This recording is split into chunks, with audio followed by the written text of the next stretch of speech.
Hi, guys. This is Sarah. I'm back today. I've been wanting to interview my friend. Her name is also Sarah for quite some time now. I'm so grateful for you, Sarah, coming on with me today. Sarah was pivotal, you guys, and the ones of you that follow my journey and all of the changes that I have made, it would not have happened without this lady right here. And I just want to thank you, Sarah, for your time in advance for coming on and sharing with everybody what you do today. Thank you for having me. It's so good to see you because I think we were just like catching up right before we went live. How long? It's been months. It's been like longer. Yeah, I think so. Yeah, 6 or 7 months. Yeah, it's crazy. So Sarah has a company called Her Big Leap. And when I first reached out to her, I expected just some random person from her company to call me. But Sarah herself called me. Within not too many minutes, I was crying and with this complete stranger. And it was such a powerful phone call because I was sitting in this reality that I'd been in for the past decade, and I was really not happy with my life. And I was feeling very stuck. And I had been binge watching YouTube videos and just trying to figure out, like, how can I break free from, the corporate world and do something that, will make me a passive income. That's what I was focused on, passive income, passive income. And Sarah spoke with me and she was like, stop pursuing what is maybe logical, what's going to make you dollars and cents. What do you actually love? And she probably had to ask me that like 3 or 4 times until I finally broke down in tears and told her what I really would love to do. And that was the moment. And it was so interesting because I had spent all this time and money pursuing all these other avenues that maybe seemed logical, but I didn't actually love them. And I was afraid of pursuing what I actually would love. And so that was just the beginning of my journey with Sarah. So now I'm going to back it up and let Sarah explain. Tell us like what your life was like before you founded this company, and then take it from there. Sure. Sarah, there's so much to unpack right there. I know. So I have a coaching company. It's called Her Big Leap. What we do is we help women leave corporate, start their own business, take the leap from corporate, whether it's like, hard stop and then you work for yourself, or for many women, it's start a side hustle that you can build up really, really quickly and then exit corporate on your terms and start working for yourself. And most women do it for the freedom, the purpose, the lifestyle of working for themselves. That's what I do. Now, before that, I was my ideal client. I was working 10 plus years in corporate in a Fortune 500 in a few Fortune 500 companies in sales and marketing. I think I followed the path of a lot of women where I was told as a kid, whatever you do, be the best at it, climb the corporate ladder.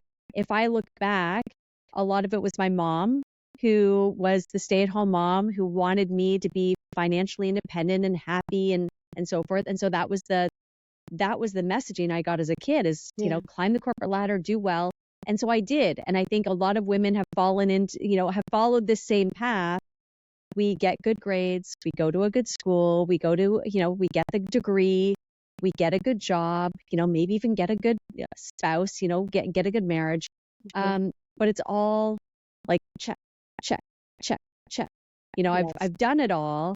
And I got to I was in my mid 30s and I was climbing the corporate ladder, doing well.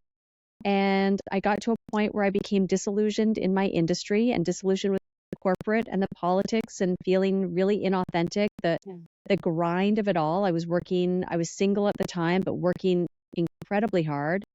My health was falling apart. My relationships were falling apart.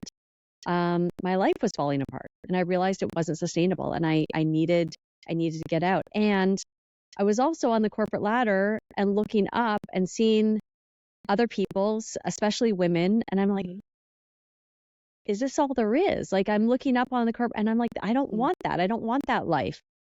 And I think there's a lot of women right now in that exact same situation. And so I left in 2015 and I had no idea, Sarah, what I wanted to do. I knew I couldn't go back to corporate because I just knew another company would be the same thing Yeah. somewhere else. Yeah. And I needed to figure it out. And it took me too long and it took me too much time, too much money to figure it out. And so I created this company and created this coaching program to help other women in that same situation. And I think what happens and the biggest challenges for women is that we go into corporate and we're told what we're worth. We're told what we need to do to get the next promotion, and we get trapped. I mean, we talk about the golden handcuffs, but we also get trapped in thinking that someone else has to determine our value and our fate and our destiny. And I think women are waking up and realizing that's not what they want. And they're missing out on their kids' lives, on experiences in life, having to ask for permission to go on vacation or leave early to watch their kid play softball. Yeah. It's just, it's not sustainable. And so, looping it back to your story, I think I'm hearing more and more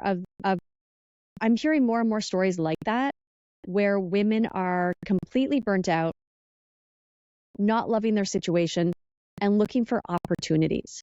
And I think there are a lot of coaches, a lot of businesses right now saying, "Oh, do what I did." Whether it's Amazon drop shipping, whether like all of these opportunities. That was on my list, drop shipping. Right? Like all of these opportunities that people are going to thinking, oh, this will be passive income, like you mentioned. Oh, I'm going to make this passive income. And they're investing in these things that either don't go anywhere or they're building businesses that they don't like. Yeah. And so that's what we do. We help you determine what it is, what you want to do, and then how to make that successful. That's so cool. What a great intro. And you guys, since I have experienced it firsthand, I can attest to Sarah is good. She's very good at this. One thing I remember being really impressed with your course was I would submit like a homework assignment, like journaling and stuff, and then she would send back a voice clip and she would like be able to read between the lines so well. I was like, holy crap, like you know me better than I know myself. Like when I would listen to your voice clips, your instinct is dead on accurate and a couple steps ahead of even myself, if that makes sense. So yeah, I couldn't recommend your program enough to people and to women. And I agree with you. Is endemic the right word? It's a real big problem. Families are probably falling apart. People are losing themselves. They're turning to drinking too much wine every night and going to prescription drugs and whatever coping mechanisms. Actually, that's something I also had done. I was so unhappy that my two things that I got addicted to was shopping on Amazon, so spending way too much money and cluttering up my house, and eating, because that was like one of the only joys at that time. And so when you shift your focus and start actually living for what you love, wow, like you find you don't need those vices anymore because you're actually fulfilled. Well, and you made some massive changes in your life as a result of getting that clarity. So instead of following opportunities, getting really clear on what you wanted.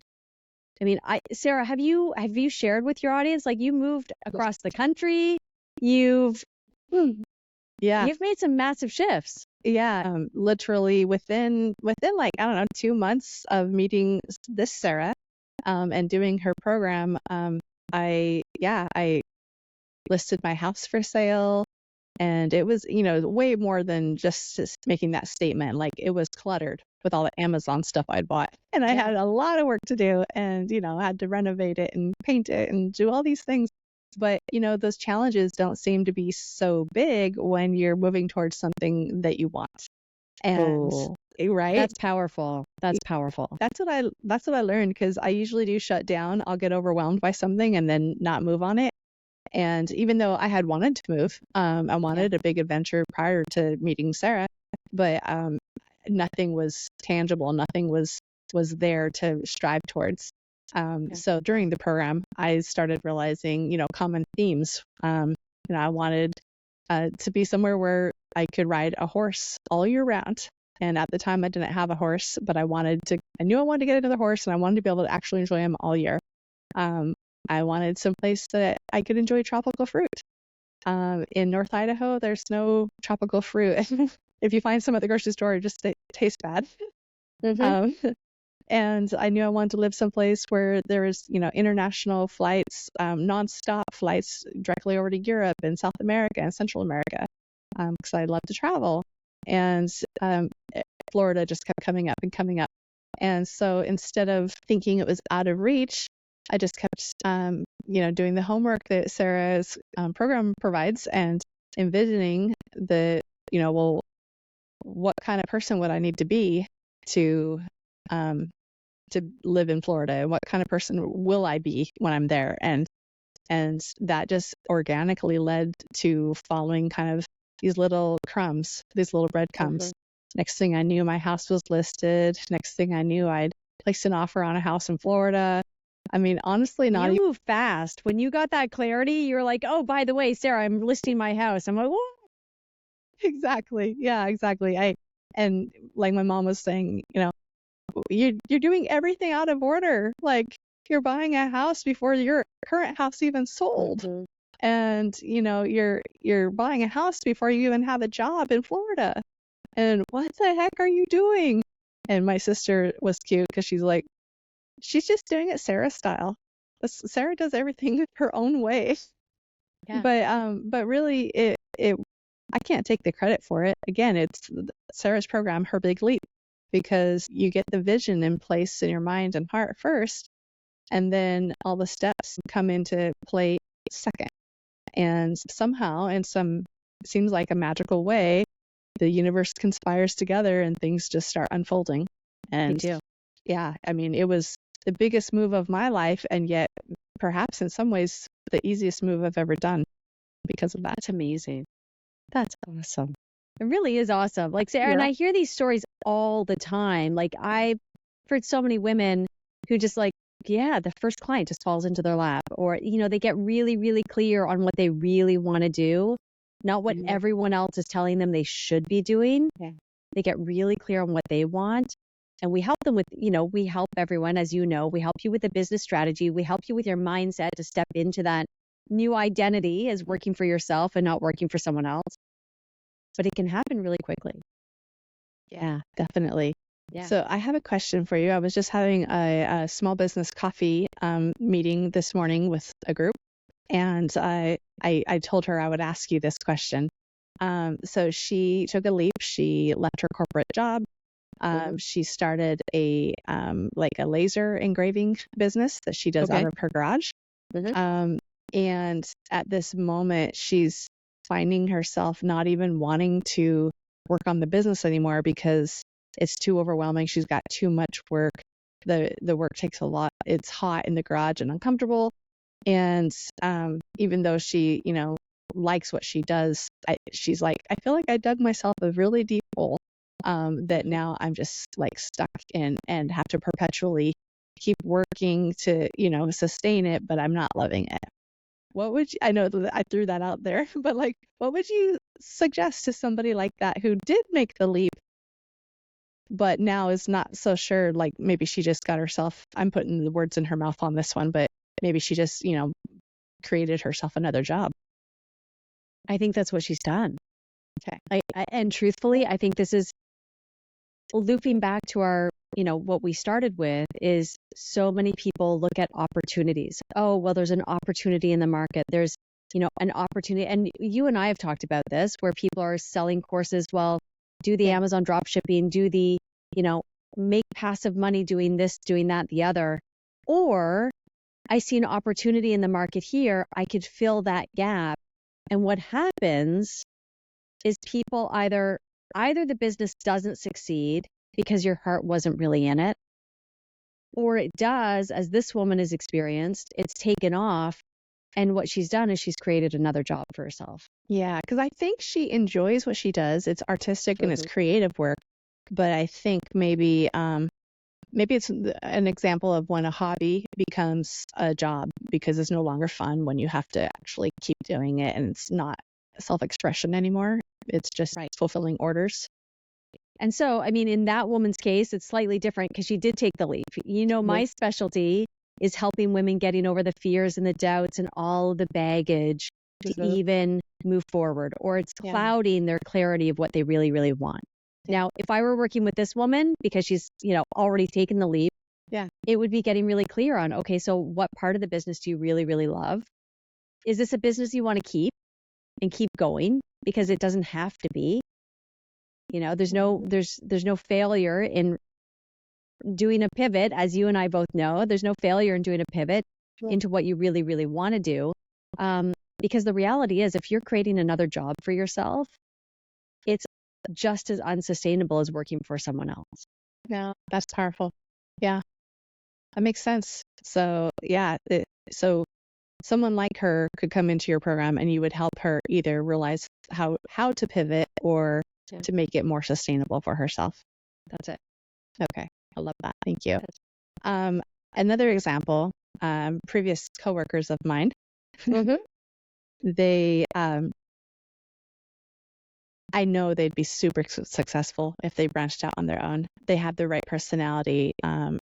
They are super smart, super motivated, but they feel this tremendous pressure of, I have kids, I have a husband, we have bills, we have a huge mortgage. I can't afford to take the leap. It's too scary. Like maybe when my kids are like graduated, and the one I'm thinking about in particular, her daughter's pretty young. So what kind of advice would you give to women like that, where like they know they would be, they feel like they would be successful, but the risk is just too high? Well, there is no one size fits all solution here. Like, it really is individual. There are situations where I would say, taking the leap is not a good idea. One of them would be, I've spoken to women and they said, my dream is to own a house in the next year. If your dream, and if that is a priority over that freedom of working for yourself, then just the way mortgages work, oftentimes you go to a mortgage broker and they want to see your 2 years of work experience. Right. That would be wait until you have the house and then take the leap, because at least you've done the paperwork to get the mortgage. Yeah. But here's the thing. You mentioned something. They're smart and they're motivated. You don't have to be smart to run a business. High five on that one. Like, can we just like dispel that? I love that. Because there have been times where I was like, how the heck? Like, I graduated high school valedictorian. I did this, and yet I'm broke, and yet all these other people that I don't appear to be that bright are way more successful. Well, I think, there's a difference between academically smart. Yeah. And that was one of the things that, people, when I was in high school, I was really struggling with what I wanted to do. And I remember going to the high school a guidance counselor. And I said, what do I do? I'm deciding on going to, college and university. I don't know what to study. And he said, well, whatever you do, don't study business because you're too smart for that. Cool. Right? And so because I got great grades in science, math, I just got good grades because that's what I was supposed to do. Right. And I think a lot of people can relate to that. Yes. And here's the thing, like that one conversation and me listening to that cost me so many years where I could have just been building a business from the get-go. Now, crazy. Yeah. Now, it doesn't mean, there are lots of women. The women I do work with, they have 10 plus years of corporate experience. And why is that? Because my belief, and who I want to work with are women who can take all of that years of experience, the skills, the experience, just that next level professionalism and transfer that into running a business. And in that case, you can do it way quicker than if you are a 20-year-old who's never had life experience. Sure. Yeah. Right. And so that's kind of my baseline.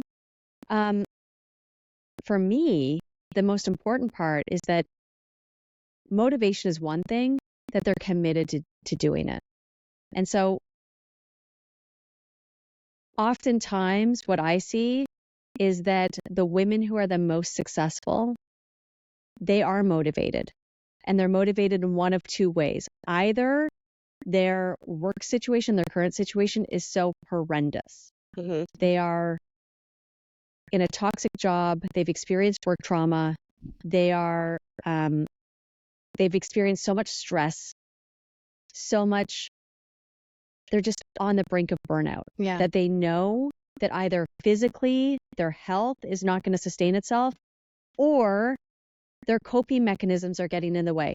I mean, online shopping is one, but it's actually not the most common. The most common is they're going home, they're doom scrolling, they're not being present with their kids and their family, they're snapping at their kids and their family, Mm-hmm. they're snapping at people around them, they're not being present, they're eating, they're going to the pantry, or they're drinking. Yeah. Like those are the most common. Or they're binge watching Netflix, they're so exhausted, Just zone they're out. they're zoning out and they're missing out on life. Yeah. And so when you have that type of motivation, and most people get to that point where like enough is enough. Yeah. The pain is too great. The pain is so great. Or I speak to women they're like, you know what? It's okay, but it's killing me that I'm going through the motions. I know I'm meant for something greater. That's cool. But either way, whether it's pain that's motivating you or the draw of knowing that I'm meant for something more, Mm-hmm. those are the women that are most successful making that leap. Okay. Got it. So if that particular coworker happens to watch this, she'll know that that's just going to make her even more successful Maybe. because the stakes are there. And also, you know, like you taught me in the course, if you don't make a change now, what's your life going to look like in 5 more years or 10 more years? That's it. How much worse is it going to be? The people who it doesn't make sense to make a change is if they're okay being okay. If you're stuck in that no man's land where it's not crappy enough to make a change, but it's not good enough to actually enjoy life, and they're okay being okay, it's going to be really hard to make a change and make it successful.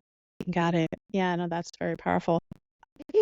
Just had another example come into my mind. Mm-hmm. This is all great and fine for somebody in their mid-20s, mid-30s, maybe even early mid-40s. But what about somebody in their 50s who retirement is just around the corner? Mm-hmm. And they've already put in all these years into their company, but they're miserable. They hate it. Mm-hmm. I know a lot of those. What kind of advice would you give them? Again, Sarah, it is all personal. For some women, it's not worth those last 2 to 4 years. Okay. And I've had women who leave with 2 to 4 years left before they reach that final retirement because their situation, it's not sustainable. Wow. So, and they realize that if they stay, they might not get to 4 years. there you go. It can They be might have a stroke that bad. from stress That's it. or whatever. Stroke, heart attack, cancer. Yeah. They're that's on the true. brink of a health crisis. It's Yeah. not worth, they won't make it those 4 years if they stay. Oh, I have goosebumps right now. Yeah. And for others, they want to grow their side hustle. So at least they have some fun in their life while they're waiting those last 2 years before retirement. And for some, it's okay to stay. Gotcha. So you really find that people fall into one of those 3 categories. Yeah. No matter what stage of life they're in. Okay. Yes. Okay. And you mentioned, the woman you mentioned before, kids, maybe the breadwinner of her home. It's less about your situation and more about your commitment and determination. Okay. So I've worked with women who are the main breadwinner of their home. I've worked with I've worked with many who, I just got off the call with one woman who graduated a year ago, and she was the breadwinner of her home. She has 2 young kids. Her husband travels a lot for work, so she really is not just the breadwinner financially, but she's there in her household the most. She graduated and she's had the best year of her financially of her life. Wow. Like in her business, first year of business, she's making more than she ever did in corporate. Yeah. And she's still there for her kids. She's, even moved houses, Wow. buying a house with. So it's less about your situation. It's more about your determination, your commitment to making it happen. And I think this is, a pattern that we've talked about as well, just because it's a pattern for everyone. Yeah. Your willingness to let go of the fear and go towards what you really want. Yeah. Yeah. I was thinking there of my next question, and you kind of touched on it just now, but a lot of people are going through life without any faith. Not intentionally, but they just were so programmed to focus on, as an example, when you're planning something out, what's the worst case scenario? What the heck? Like, why do people teach people to think of the worst case scenario so that they can create a plan B, C, and D? That's it. All your energy and focus is going to the worst. That's how I was raised. But what about what's the best case scenario? And right? And it's so the lack of faith in oneself, and it's not even faith in yourself, because it's not all about the hustle and the grind. Like, I think when people hear you say, if they want it bad enough and if they're committed enough, perhaps their default is to think, oh, so I got to, like, if I want it bad enough, I got to hustle. Can you expound on that, please? Because, and in case that's what somebody's thinking. I think entrepreneurship has been associated with the hustle and grind. And I think that's a lot of, because early social media was men getting on here, male entrepreneurs talking about the hustle and the grind. And it's a very masculine. And truthfully, I mean, corporate was built by men for men. True. And a lot of that hustle and grind comes from that masculine energy. And it's not to say that there's not a place for it, because it can get stuff done. But for women, it leads to burnout, adrenal fatigue, health crisis. Like, we're not meant for the hustle and grind 24/7 ad nauseum, like forever. Right. We need renewal. We need to tap, we need to channel in and not to make it more feminine and masculine, but for women especially, it's not sustainable. And for women to become really successful. I mean, I love Sarah Blakely. Sarah Blakely, founder of Spanx. She will say, she needs thinking time during the day. She needs alone time where she can be with her thoughts. And that's where her inspiration, intuition comes from. Now, the hustle and grind, as we know it in corporate and as traditional entrepreneurship, promotes that hustle and grind. What I'm a believer in, and that's what you get with this program, is it allows you to really channel you. That clarity comes from that alone time, from sitting with yourself, and that intuitive, that intuition that comes from being with yourself in silence and not the hustle and grind. That's what accelerates everything. Yeah. Isn't that crazy? It goes against everything we've been taught, it goes against even our own instincts. But as an example, you can create a belief that the more you relax, the more money you make, right? Like, you can create beliefs, and then you can go take a nap. And then when you wake up from that nap, because you honored yourself, so a client can fall into your lap. And I've seen that many, many times. And I think the thing that people get wrong is they're like, well, I can just go meditate under a tree and do that 24/7 and things are going to come to me. It requires both. Yeah. Yeah. And I think when you get real clarity on what you are working towards, like true motivation, it's not necessarily the money, but like what's going to light you up. And when you get clarity, and what we do in the program is we look at, what experience are you bringing? What are your skills and experience that you could leverage? Mm-hmm. What lights you up? Because just because you have a skill doesn't mean you love it. We work with a lot of women who fell into a career that they don't love. Yeah. So what are you bringing? What do you love? And then the third piece is, what can you get paid well? Because we deal a lot with pricing, with your money beliefs, your money mindset. So you're not leaving money on the table. Mm-hmm. Yeah. And also she goes into the program of, believing you're worth it. That not undercutting yourself. A sweet friend of mine, she was house sitting and she gets paid $125 a night. And these people are very wealthy, that, they have a huge, huge place on the lake. And he always felt like they paid her too much. So then they asked her to house sit for like 2 weeks straight. And she did the math and realized how much money she would make. And she told them that she felt bad. And so they're like, well, what do you think you should earn? And she cut herself down to 100 a night, even though they totally would have paid her what they had, been paying her. And it's just so sad because even though she realized she shot herself in the foot, it was her own self-worth that did that. Mm-hmm. She didn't believe she was worthy of 125 a night. Well, and then take that example, Sarah. What I hear all the time are women who are so ready to leave corporate, and they say, I will do anything. I will work at Starbucks as a barista. I will do whatever it takes to leave. And when I hear someone willing to leave a multiple six-figure job and then say, well, I could work at Starbucks, that's a massive indication that they've lost their self-worth. Yeah. When you go from working six figures and not believing that you could transfer all of that into a business that could pay you the same amount, you're undercutting your own worth. Yeah. Yeah.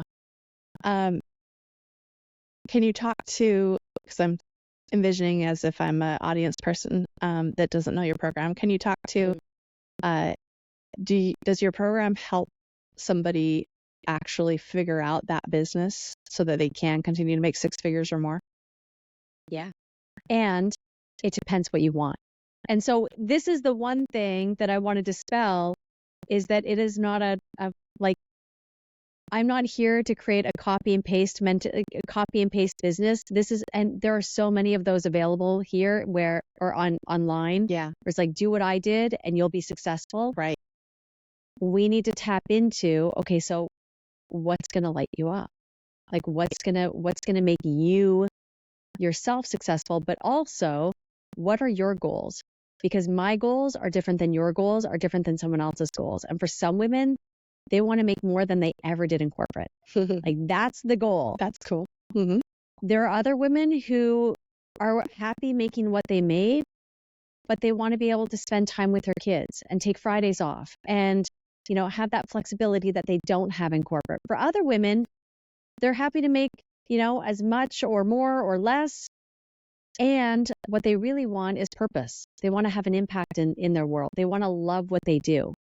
And so I think first and foremost, this is what we do, but this is, whether you work with me or not, this is what you need to determine for yourself.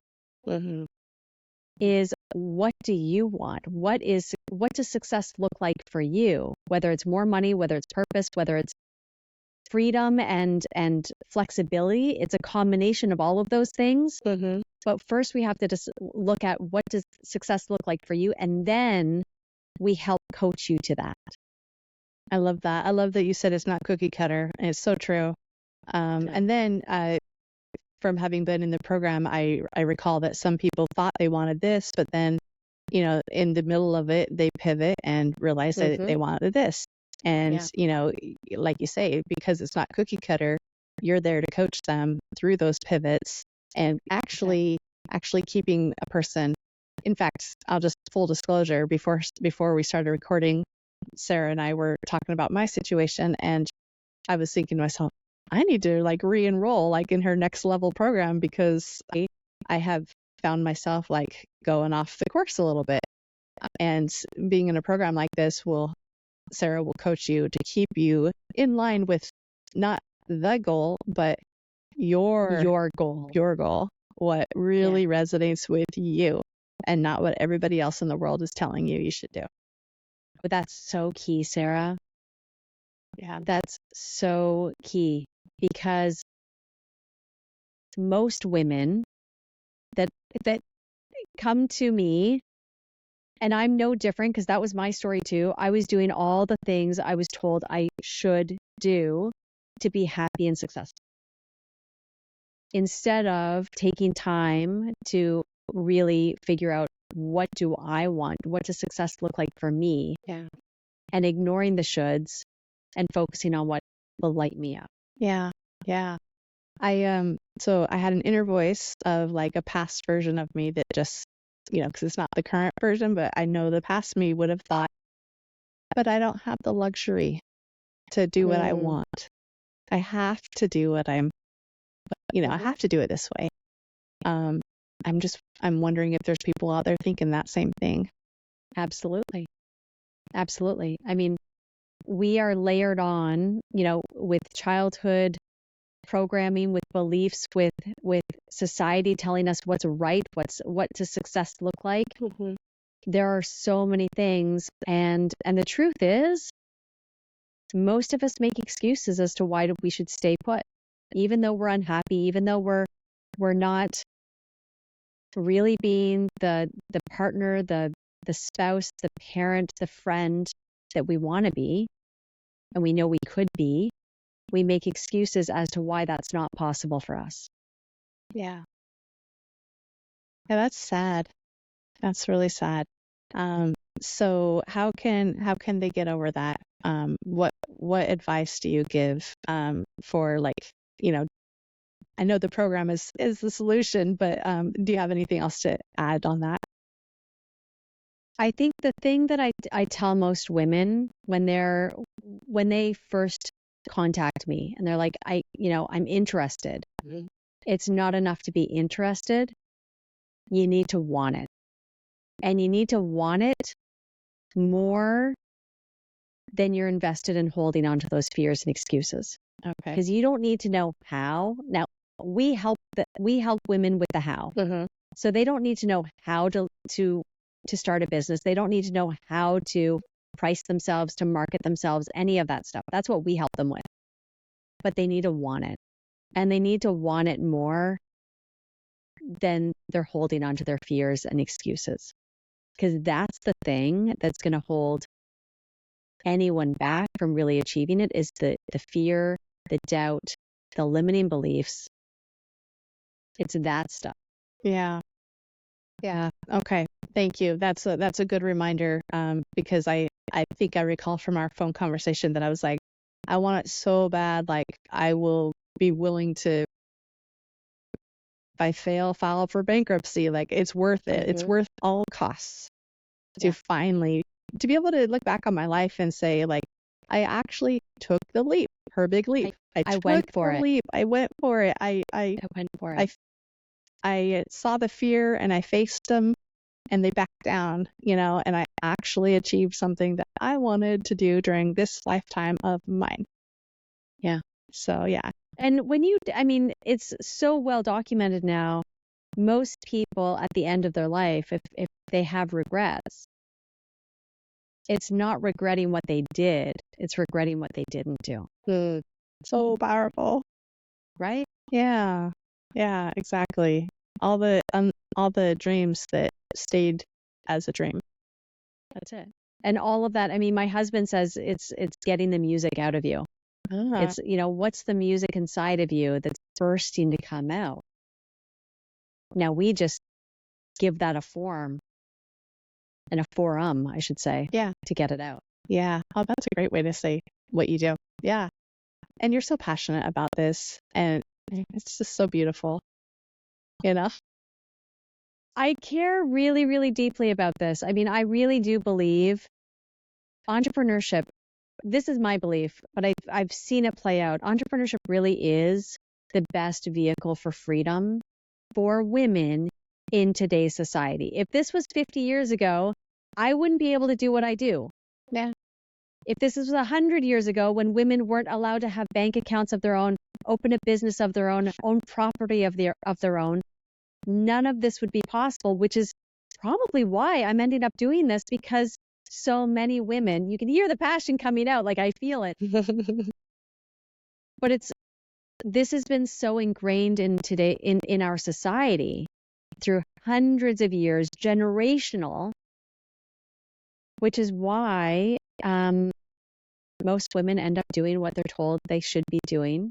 I mean, when my mom was graduating high school, she was told she could be a teacher or a nurse or a secretary. Those were her options. Wow. And I think now we have just so many options. And I think when you look at women right now, entrepreneurship is a means for financial freedom, emotional freedom, spiritual freedom, because you get to do what you love and you're passionate about. Yeah. Yeah. It's powerful. That is powerful. And even though we've come a long way since what you were just describing, we're still, as a society, still stuck, though, because even though we might have a lot more choices beyond, nurse and secretary, etc., people in society and our parents are still encouraging us to just go for the job that makes the most money. Go get the degree that is going to help you make the most money or whatever. And it's not that making a lot of money is bad. No, that's great. But what Sarah teaches you how to do is make the most money you can in something that's feeding your soul. Yeah. Yeah, it is possible. Yeah. It is. It really, really is. Sarah, thank you so much. Is there anything that I didn't ask or bring up that you would like to share? I guess I'll pause there. I think, anyone who's interested, they can go to my website, herbigleap.com. Yeah. If it speaks to you, we offer a free masterclass that they can, that you can watch online. If it speaks to you, if it resonates with you, if you're ready. And I say that because not everyone is ready. Yeah. Some women wait on this and are dreaming for years before they are ready. Sometimes it takes a major life event. Sometimes it takes having kids that shifts your priorities. Maybe it's losing a loved one that helps shift your priorities. Mm-hmm. Maybe work has gotten so, your 9 to 5 is so bad, you realize it's not sustainable. Mm-hmm. I talk to many women who are on the brink of rage quitting, or they've rage quit because they're just like, they're fed up. Yeah. And so if it's the right time for you, and you don't need to know how, you don't need to know what, you don't even know, you need to know what that business is. But if it's time and you're going to know it, you're like, enough is enough, I'm ready, then reach out to us. I love that. That was a great summary of what you do and how easy it is. Just go do that free masterclass, reach out. One other thought I had when you were saying that is maybe it's a good idea to prepare as well. Maybe you're fairly happy at your corporate career. It's not that miserable. It doesn't feel too urgent at this moment. But a few years ago we had the COVID epidemic and people were losing their jobs left and right. Or maybe the company that you're working for is starting to make bad decisions and it's going to go downhill. Wouldn't it be nice to have prepared, have an exit strategy for yourself before you find yourself suddenly needing it? That's it. That's exactly it. Yeah. Yeah. Well, I loved this time with you so much. Thank you so much. And yes, herbigleap.com, and they can find everything they need at your website, right? Yes. And thank you, Sarah. It was great catching up with you. I mean, I haven't seen you in several months. It was so great catching up with you. Thank you so much for having me here. Really, I could talk about this all day, every day. But thank you for hosting this and inviting me onto your podcast, because it's a real treat. Oh, thank you so much. No, it was my honor completely. So I appreciate your time and your day. And thank you, Sarah. Till next time. Bye. Bye.